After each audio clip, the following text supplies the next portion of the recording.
This is the military prison at Guantanamo. For nearly 15 years, it's been the symbol of the U.S.'s decision to break its own laws for the sake of national security. It's a symbol of injustice and torture because many of the people that have been there for many years just languish without adequate process.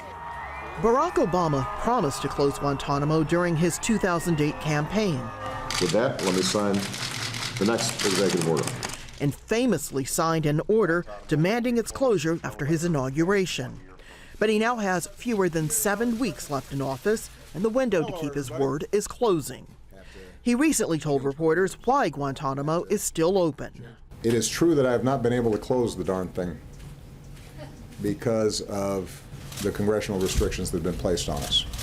Those congressional restrictions he mentioned, the administration can't bring any of the detainees to the U.S. for detention or trial. Congress won't pay for any transfers or trials on U.S. soil. And the White House must tell Congress when it's going to release detainees. Both Republicans and Democrats supported these restrictions.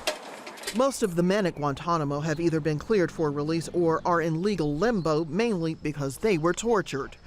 10 are facing trial in a military commission for allegedly committing acts of terrorism. The 9/11 attacks, the 2000 attack on the USS Cole, and commanding al-Qaeda forces.